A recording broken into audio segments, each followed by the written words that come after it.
Travis Wingoodsall, Trump Ice 2025.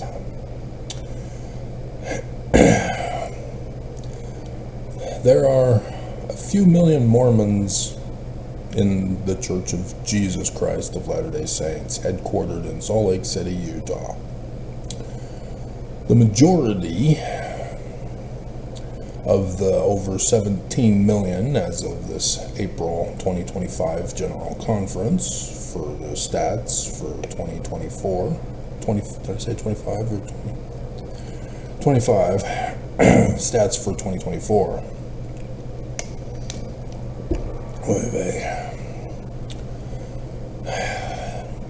Are no longer participants, as Nelson has redefined it. As such, there is a differing opinion about the claims of the prophets of the Church of Jesus Christ of Latter-day Saints. So, to help illustrate the differences on why Mormons leave, Section 132 in the Doctrine and Covenants, Mormons believe that it is as it says it is by Joseph Smith, ordering the practice of polygamy. That there is no way any Mormon can get into the celestial kingdom except to practice polygamy. And so, among the over 10 million who have left the church, and probably go upwards of 15 million who left the church, it was because they were offended that we were supposed to practice polygamy, and use the Book of Mormon to say, well, the commandment in the Book of Mormon, which we are told is our keystone, says no polygamy. In fact, it says no polygamy 6 different times. 6 different stories, 6 different times.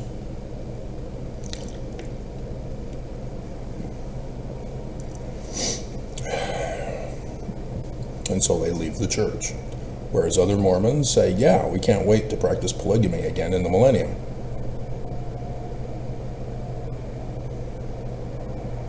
So if you have heard about Tim Ballard and his lawsuit, there was the evidence presented in court about how Tim Ballard and another woman were talking about having her become a polygamous wife to Tim Ballard. And the woman was saying, well, if your wife doesn't accept me as a second wife, then we can just murder her.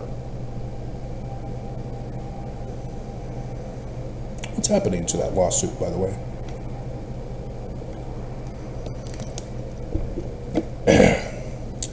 Another one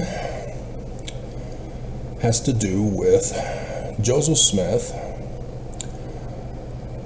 saying he translated the Book of Mormon by the gift and power of God. And then thanks to September 6 in 1993, the Church of Jesus Christ of Latter-day Saints used to show, if they don't anymore, the polished, nice, clean, shiny, practically brand new rock. And in 2020, Russell Marion Nelson, in a special segment for the bicentennial of the First Vision, demonstrated to us how the rock in a hat works. And of the 15 million Mormons, they were offended and left. James Huntsman is the most popular one who left because of the rock in a hat being exposed.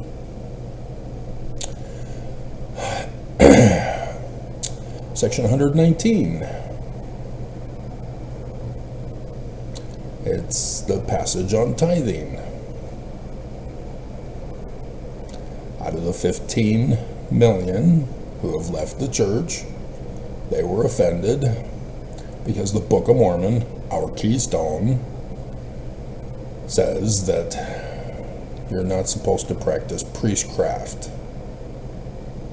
But the Mormons who stay says, well, the leaders of the church have to have a job to work, to make a living, to pay for their mansions in the hills of Bountiful.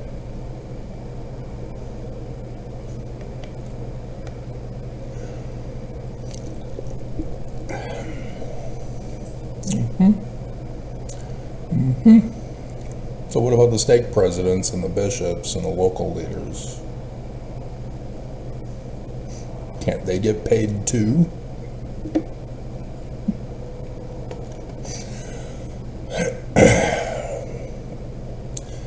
And so there's many others. Literal history of the Book of Mormon. Over 15 million have left the church because there's no way in the world that the Book of Mormon could be literal history. And those Mormons who stay demand and insist that, once we get the plates of brass or the gold plates back, then they'll show you who are anti-Mormon, antichrist, apostate, Korah whores.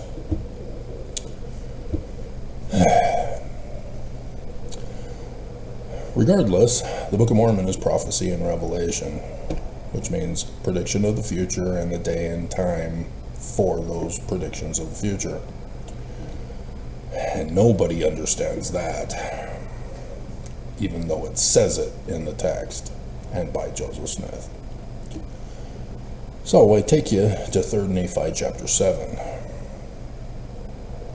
Now behold, I will show unto you that they did not establish a king over the land, but in the same year, yea, the 30th year, they did destroy upon the judgment seat, yea, did murder the chief judge of the land. And the people were divided one against another, and they did separate one from another, and thus they did destroy the government of the land. Now all this was done, and all this iniquity had come upon the people, because they did yield themselves unto the power of Satan, and the regulations of the government were destroyed, because of the secret combinations of the friends and kindreds of those who murdered Joseph Smith and Hiram.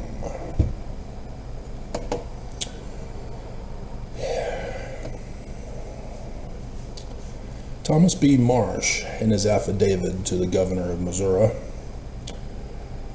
said that he had witnessed Mormons of his religion.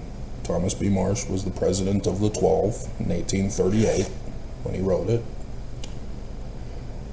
saying that these Mormons were calling themselves true Mormons, Danites, from Hebrew for judges, and that they were calling Mormons to war against the people at the time, thus the Mormon War, as it is called,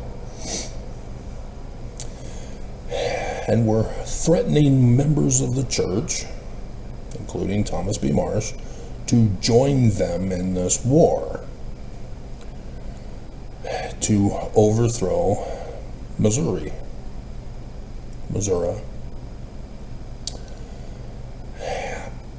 And they were going around town to town, burning down the town, murdering the men, raping the women, stealing the property, and taking them back to Adam-on-Diamond, which was not designated as an official town. And that's how the war got started, is because the election that year in Daviess County was about a guy who was running for office on the platform of how to develop the land that the Danites had called Adam-on-Diamond. And so thus the Danites, not wanting other, oops, gotta sneeze.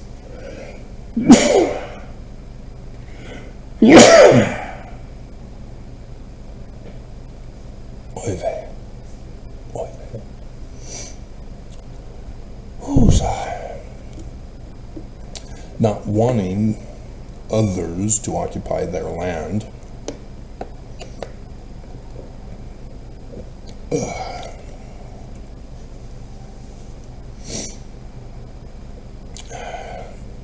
had caused problems with the election. Decertification and war. And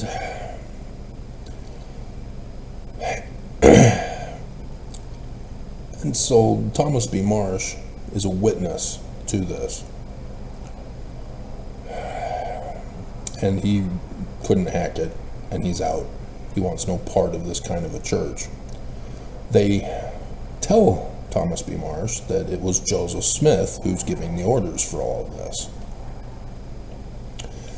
And so I find it very curious that Brigham Young would release, the year before he died, in his final Doctrine and Covenants edition,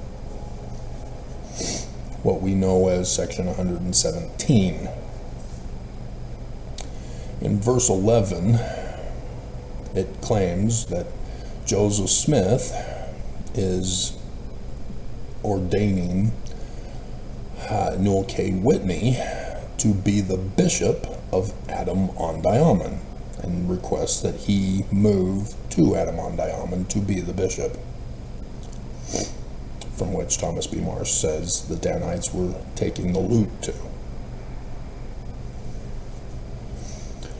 But what is exposing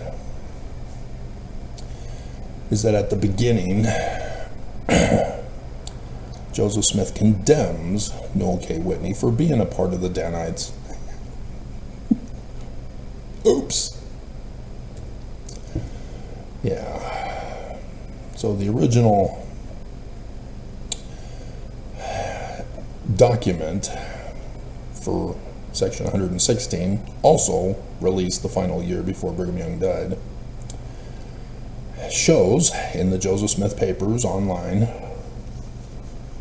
published by the Church of Jesus Christ of Latter-day Saints, that Section 116 is fresh, new ink compared to the faded ink of the book where they continued off from. When doing forensic investigation, it's important to know certain facts of life. For example, ink takes about 40 years to fade. So, 1838 was when they claim it was written, and yet 40 years is 1878. 1876 was the year in which it was put in Brigham Young's Doctrine and Covenants. About 40 years later. Ta-da! Forged document. Right there in the Joseph Smith Papers, vindicating Joseph Smith. Joseph Smith did not write Section 116. The Danites did, trying to cover up and hide what they were responsible for in 1838. They, therefore, are the false brethren that Joseph Smith talks about in his Liberty Jail scriptures. Section 120, 120, 121, 122, and 123. That's the three sections. I don't know if it's 121 to 123 or 120 to 122. And I'd have to check, but it's there in the chapter heading for you to see which ones that they are. But obviously Section 121, because that's amen to the priesthood and the authority of Brigham Young. And then 122 is false brethren who put them in there. So, yeah, the whole concept of Adam-on-Diamond is the Danite secret coding of Brigham Young. So, Joseph Fielding Smith, in his Way to Perfection, page 291, we see this plan of the Danites that they told Thomas B. Marsh that they were eventually going to take over the whole United States and the world. This is their plot. They are the enemy. So Joseph Fielding Smith, Sr., the president of the church at the time, writes, by voice of the priesthood, the council in the Valley of Adam on Diamond, which we know is a forged document, is therefore the plot of the Danites, is to be of the greatest importance to this world, because they're going to coup the United States and the world. At that time, there will be a transfer of government authority from the usurper and impostor Lucifer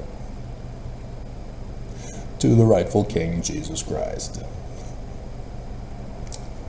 He's using Christian religion encoded because this is how he was taught. He's the son of Hiram Smith and was taken care of by Heber C. Kimball. Heber C. Kimball is of the enemy. He's the first lieutenant of Brigham Young and the mastermind behind Brigham Young, allowing Brigham Young to be the forefront, similar to Nelson and Oakes currently.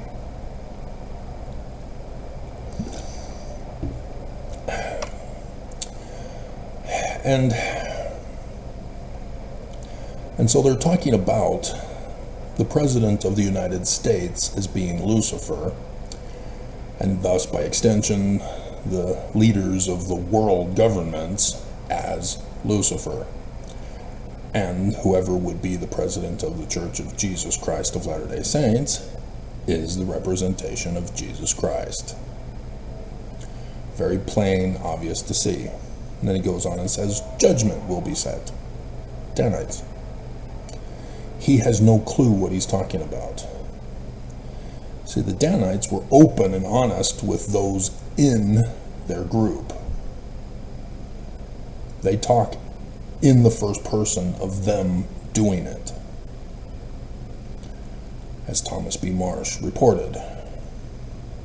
But to outsiders, even to those who are Mormon, but may or may not be trustworthy, because there are Mormons who said, I'm not involved, I'm on out, and were kicked out of the church, threatened with death by the Danites in 1838.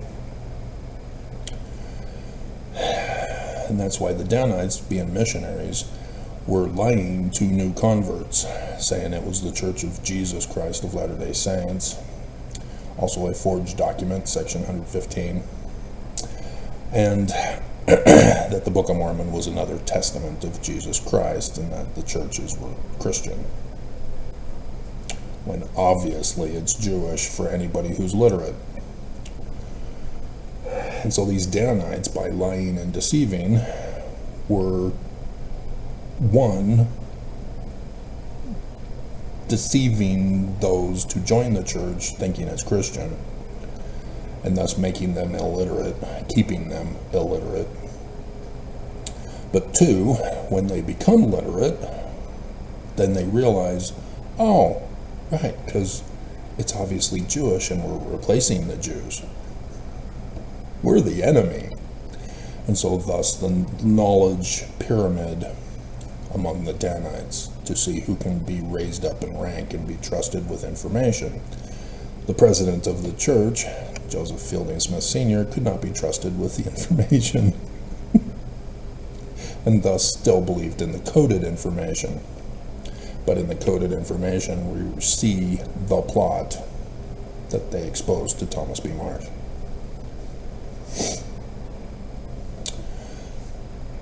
And so this is a secret combination, as he would continue on saying, the world will not know of it, members of the church will not know of it, the world cannot know of it, because it's a coup plot, it's an insurrection, it's terrorism, it's theft. And this is the Mormon concept of the second coming, therefore, that Jesus is going to be a mass murderer, a thief, and an insurrectionist terrorist, cooing all governments around the world. This is Mormonism, and you thought the Mormon murders was bad.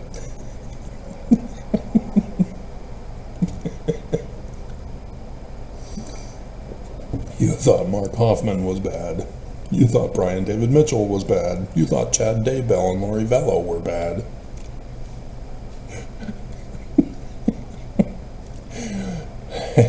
But this is where they get it from. When you teach Mormons a lie, Mormons embrace the lie when they believe it. And so thus, the 15 million plus said, we're out. And Mormons who stay call those who leave the enemy, when it's them who are the enemy. It's a bullying tactic, threatening people to stay in the church and conform and comply to the bondage terrorism to Jesus. Yoke yourself to Jesus, right, Nelson? All Christians know you don't yoke yourself to Jesus, my hell. And so all these decades, the church has been plotting and planning for this, getting themselves throughout the whole world through missionaries, innocent, harmless little kids, knocking on your door saying, we're Christian, here's a book that's Christian about Jesus. And people join the church and begin paying the church money. Tithing. You have to, you're forced to. It's part of priestcraft and prostitution of women. You can't have sex unless you're a full tithe payer and get married in the temple. Prostitution, by definition. Apparently, the 15 million don't understand what prostitution is when they left. I'm the only one who knew what prostitution was. I don't understand. Maybe it's because I watched rated R movies and Mormons don't, because they're forbidden to do so. Nonetheless, Lady Red Light, rock me tonight. Roxanne, you don't have to put on the red light.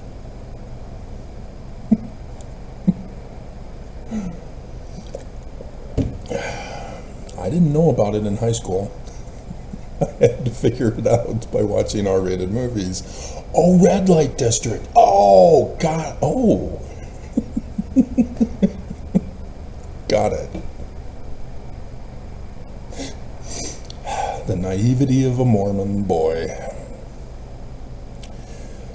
And so, in 2019, a whistleblower for the Tithing LLC company exposed that tithing reserves, not the main source, the reserves were $200 billion. That's more now. 10 trillion, 10 trillion, 10 trillion dollars. Thank you, Trump. Yeah, they're robbing the world blind.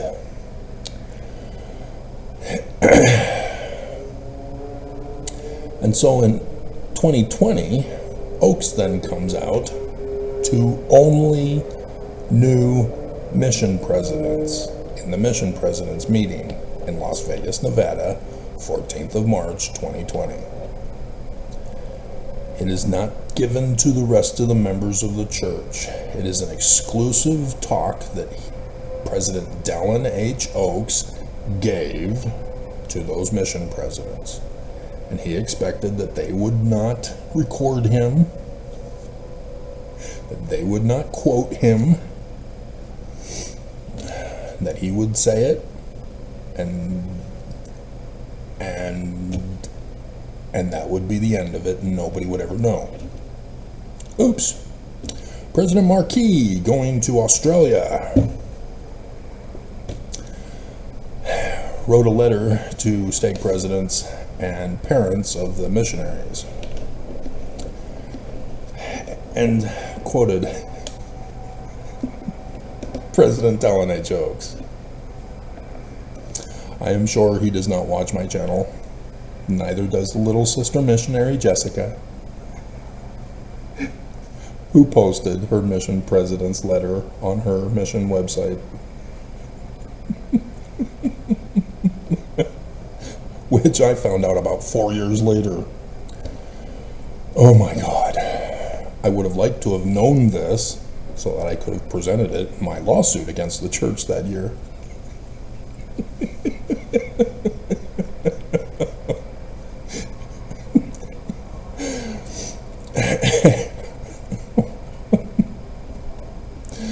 Because Pharaoh kept saying no.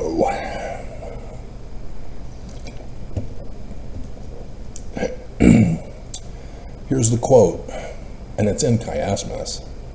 The 15 million who left the church know what I'm talking about.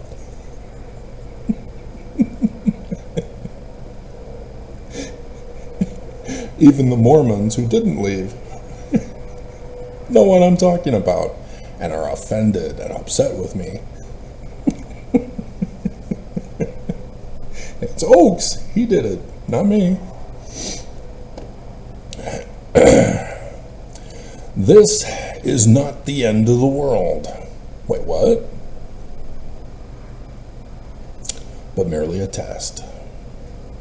A test? What test? For the end of the world? A trial run for the second coming. Yep, Dallin H. Oaks, second great-grandson of Martin Harris, who believed Joseph Smith translated the Book of Mormon by the gift and power of God of a rock and a hat. That's where we get the information from.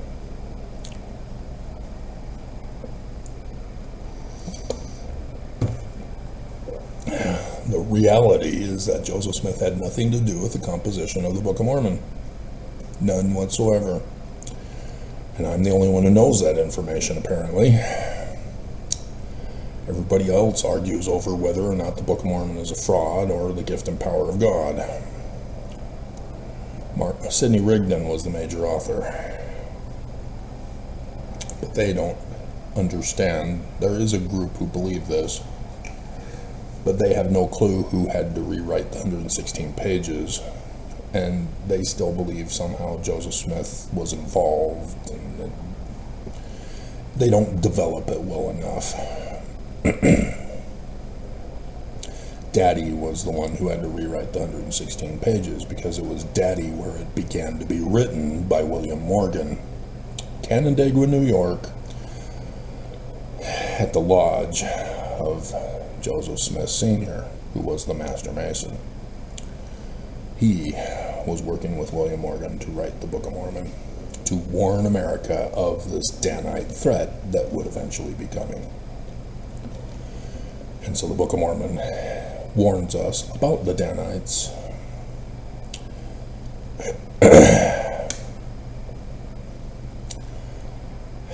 And so, yeah, the second coming was not to be in 2020, even though everything happened. If you know the Exodus and the events of the Exodus, they all happened.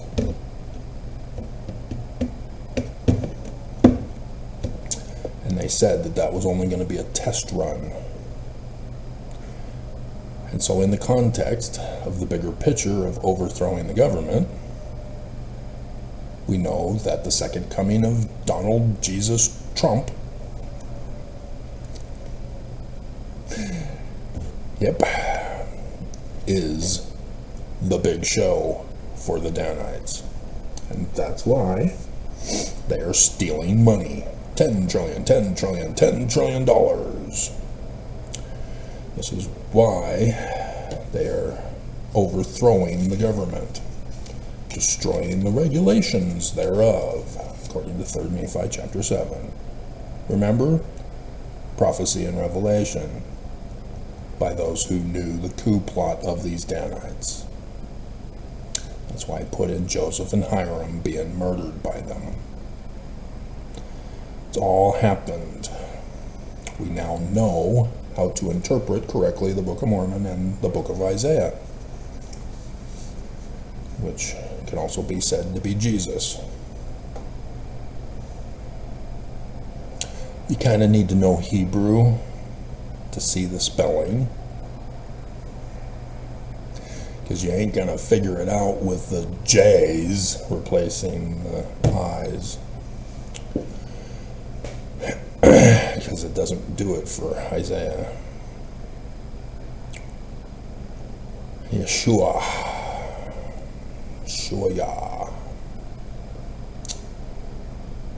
So, this is the big plot. So this is why I do Trumpice 2025 videos for you. To warn you that the Church of Jesus Christ of Latter-day Saints are the puppet masters of Trump. Now, of course, the church doesn't do it directly. They have a secret combination that they've been working with. Steve Bannon, Kellyanne Conway, Leonard Leo, the guy that helped Trump as the lawyer in his impeachment hearing. They're all members of this secret combination that was leaked and published publicly by the Southern Poverty Law Center, the group being called the Council for National Policy.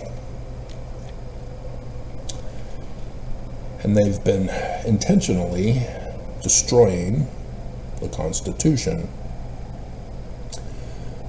And so the church's big push for this has been the religious freedom movement, which they were able to get evangelicals specifically to assist them in overthrowing the governments of the world with religious freedom.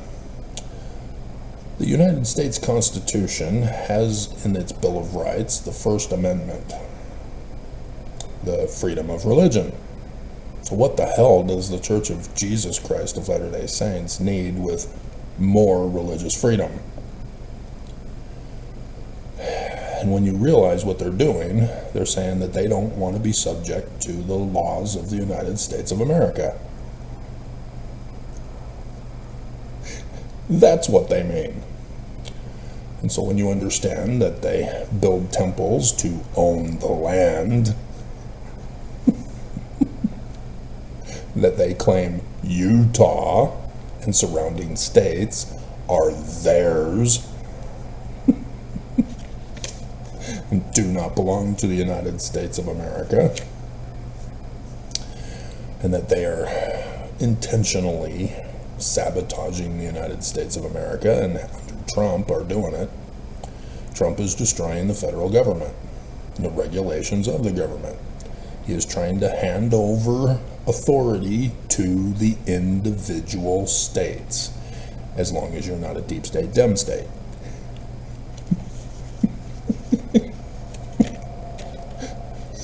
And in so doing, Trump gets to be the figurehead of the King of Kings, the Lord of Lords, as he came out talking to the Atlantic the other day, that he is the ruler of the United States and the world.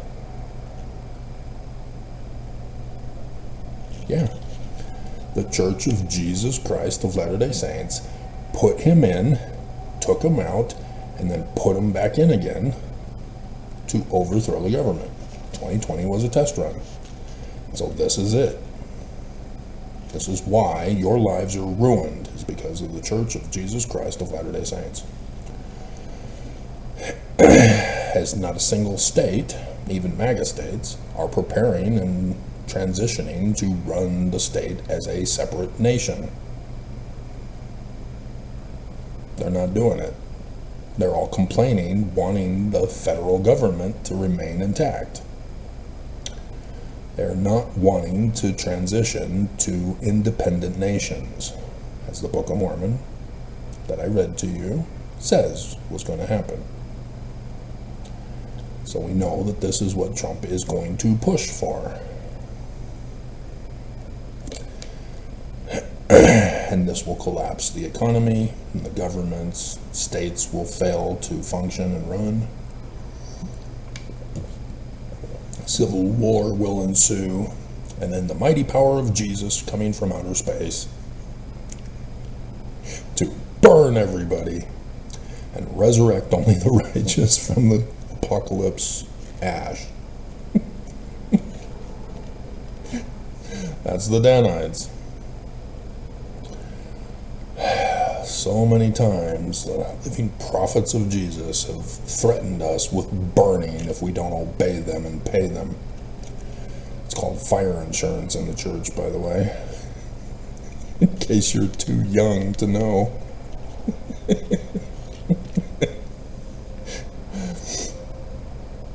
So, to wrap it all up, yesterday in the news, there were over 300 lawsuits for Trump's 100 days in office. People are resisting this transition that Trump is trying to cause by orders of the Church of Jesus Christ of Latter-day Saints. They don't want to kick out the workers on the farms and in their mansions. They like cheap slave labor. What are you doing, Trump?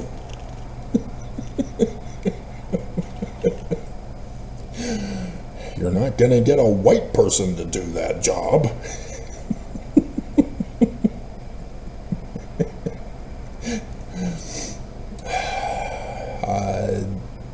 In the first 100 days, it's been the highest government spending ever. With the tanking of the stock market that hasn't been seen since the Great Depression. And the Church of Jesus Christ, $10 trillion.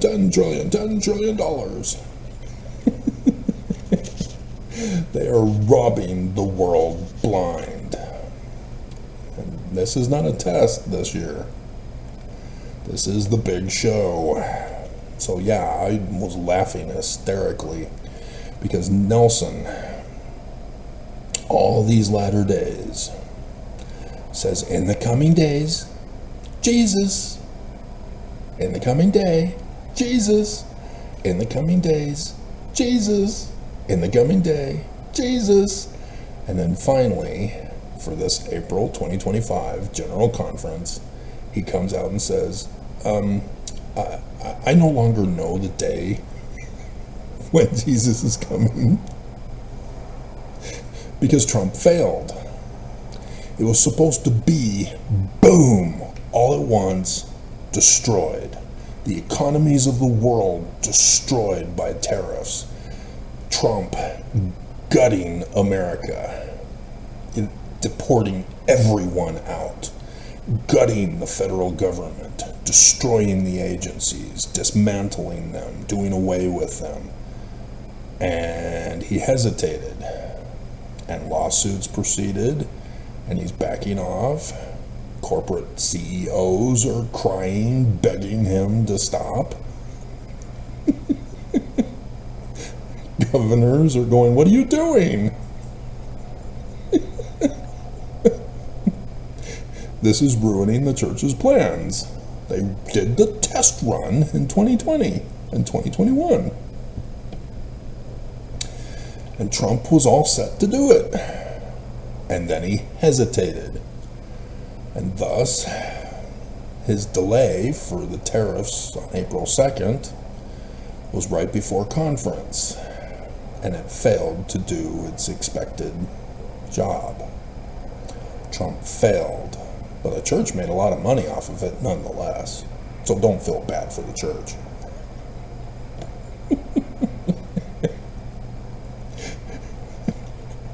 Project 2025, masterminded by Dallin H. Oaks, former prosecutor and Supreme Court Justice for Utah. It is almost completed. 1,000 pages, and it's almost completed.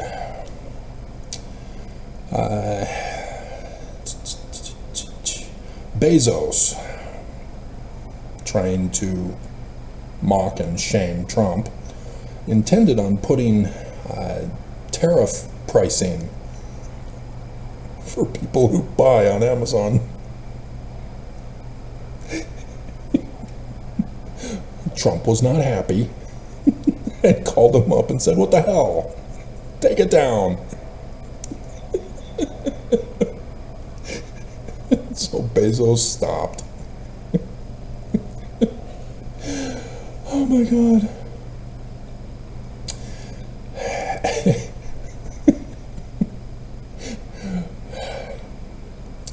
You see, and people think that Trump thinks that tariffs are going to help America. That's not what he's doing the tariffs for, if you see the big picture, if you know the plot of the church. It's to destroy the economy. It's to have each state become their own independent nation state. And so, yes, if, the states are supposed to bring in corporations to their state, and they're just not wanting to do the transition. They want to have the cheap slave labor from China and the Philippines, like the Church of Jesus Christ of Latter-day Saints does.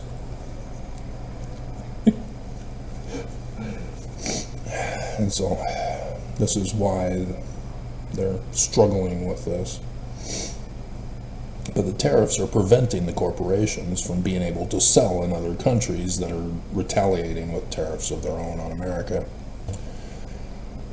And so it's forcing the companies to choose, are you going to be in the foreign countries or are you going to be here in America? And so it's kind of backfiring, but that's not his intention. His intention is to destroy the federal government and destroy the world governments, because he himself said he rules the world. He wants everybody to bow the knee to him. Donald Jesus Trump. He was wounded in the White House of his friends, and by his stripes we are healed.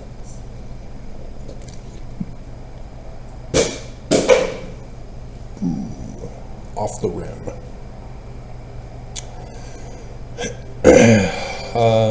Let's see. So yeah, the economy is trashed. To give you an idea of how trashed it is for we poor people, I can compare it with my cost of living from last year to this year. As the amount of increase in my pay compared with my expenses, I'm out $68 than last year. Out. I have to, it's awful. I have $68 less this year than last year to spend. But it's even worse than that, because the expenses of the remaining money, the products are more expensive this year than last year, which means I can only buy less than last year, which means it's more than $68 that I'm out this year from last year.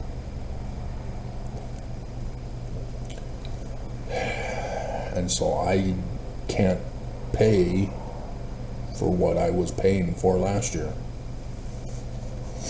That's how much of a struggle it is. And those who are in this minimalistic amount of money to live off of know what I'm talking about. Whereas the rich, they may not see it as much. Those who are millionaires, billionaires, and especially the church being trillionaires. $10 trillion, $10 trillion, $10 trillion. And so, yeah, this is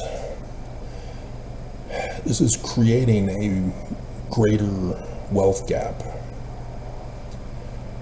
purging those who are on the lower end to make them impoverished, if not homeless, and thus cause them to be kicked out for being poor, if not forced into slavery with the New World Order of the Church's Kingdom of Zion Deseret 2.0.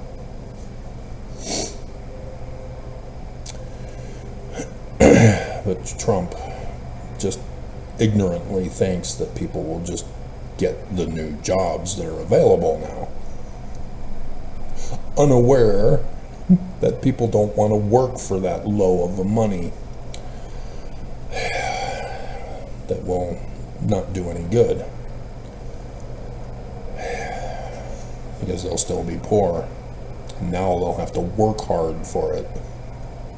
I have to work hard for being poor when I was working lazy and being poor? No, thank you. But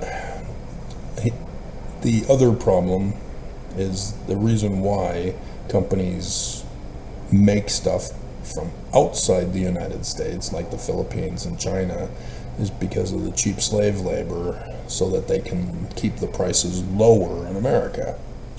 Whereas the new iPhone that came out, if it were to be made in America, not from overseas, it would be many thousands of dollars more, because you have to pay the living wage or the minimum wage for the employees who work on it.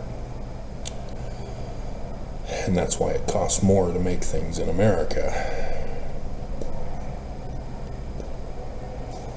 All thanks to Reagan economics, called tinkle-down economics, where corporations piss on those below. Peons, as the Brits used to call them.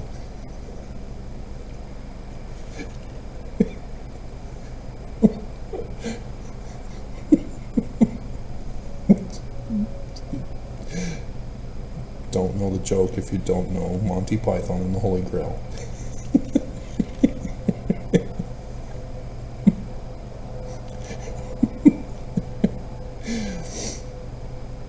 So Canada, the 51st state in our union,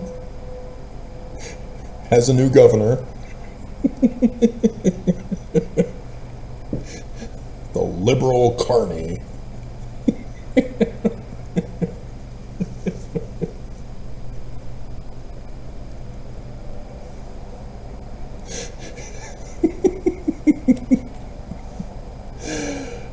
And to wrap it up, there's a scandal with conclave this year.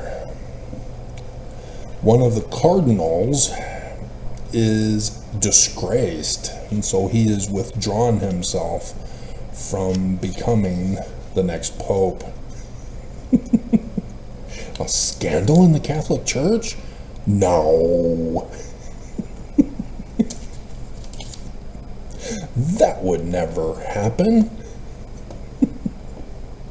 I mean, it's like a scandal in the Church of Jesus Christ of Latter-day Saints. No.